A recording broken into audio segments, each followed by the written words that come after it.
Vamos ahora a nuestra región, a Venezuela. Los 112 diputados electos de la oposición que asumirán sus funciones el próximo 5 de enero en la Asamblea Nacional se reunieron este viernes para destacar los enunciados y contenidos generales de las leyes que van a promover dentro del nuevo Parlamento y que dieron a conocer a través de un comunicado este jueves. Entre los temas más resaltantes está el del abastecimiento de productos esenciales, como reformar o derogar la Ley de Seguridad Agroalimentaria y la Ley de Precios Justos. Le sigue la protección al consumidor, la seguridad ciudadana, el salario mínimo ante una economía altamente inflacionaria, las pensiones de la tercera edad, servicios públicos, vivienda, la lucha contra la corrupción y la libertad de los presos políticos. El secretario ejecutivo de la unidad de la MUD, Jesús Chuo Torrealba, reiteró además el reconocimiento a la condición institucional y profesional de las Fuerzas Armadas.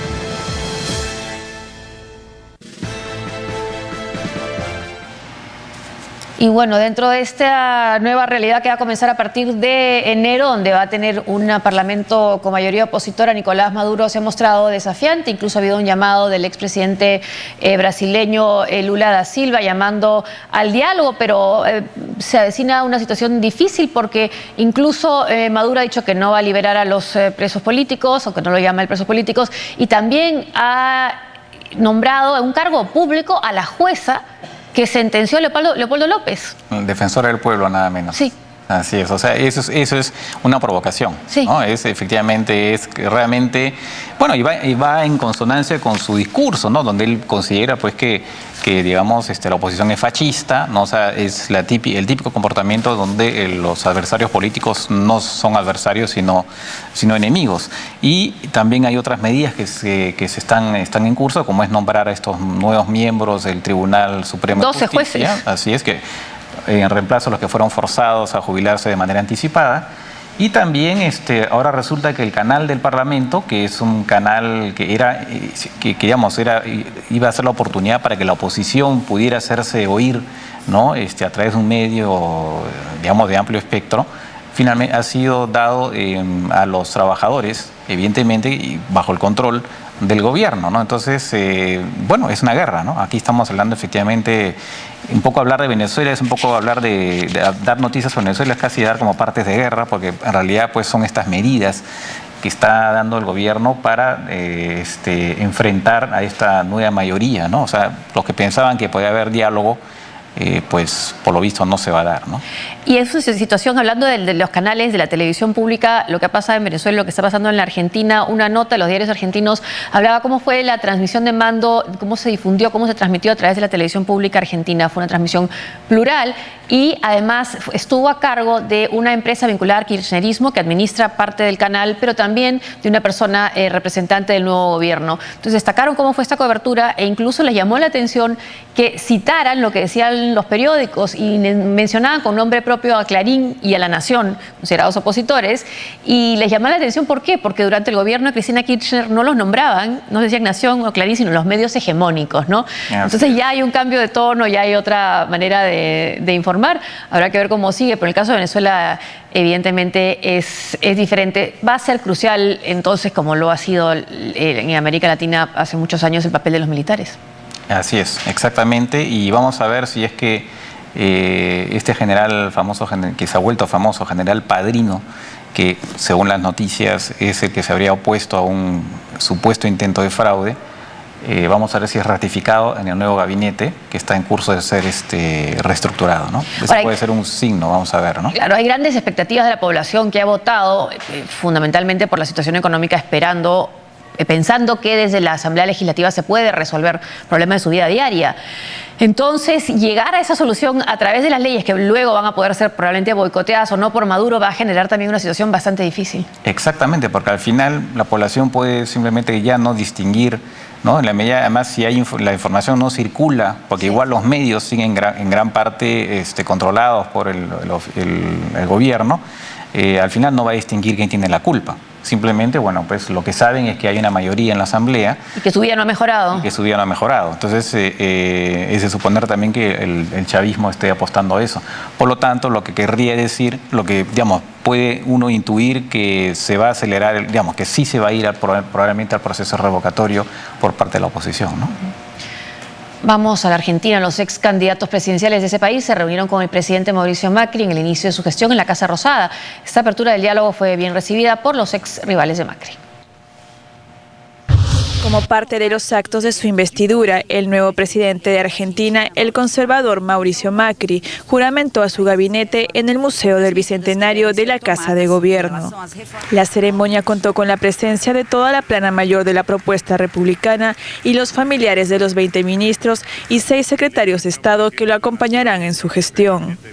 Macri, en primer lugar, tomó juramento al jefe de gabinete, Marcos Peña, uno de los hombres de mayor confianza del ex jefe de gobierno porteño.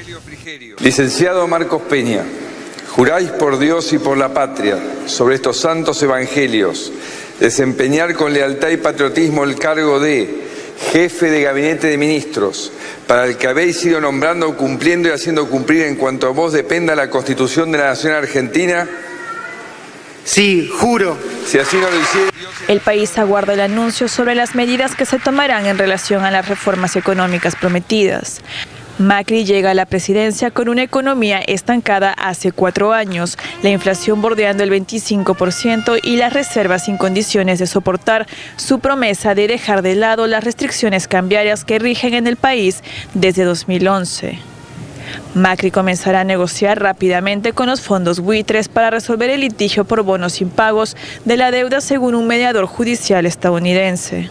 Se sabe que el nuevo jefe de Estado se reunirá con los ex candidatos presidenciales Daniel Scioli y Sergio Massa en busca de apoyo legislativo para ese paquete de medidas económicas que enviará al Congreso.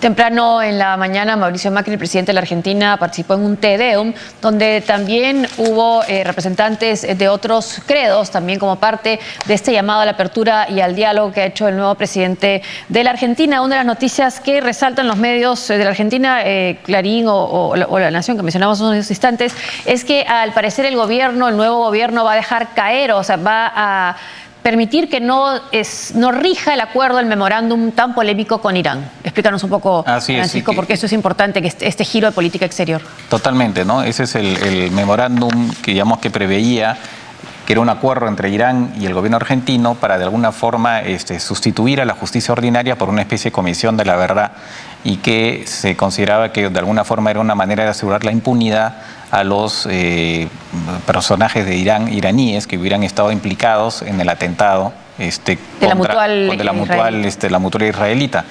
Y eso justamente, ese memorándum era objeto de una investigación por parte del fiscal Nisman, justamente, ¿no?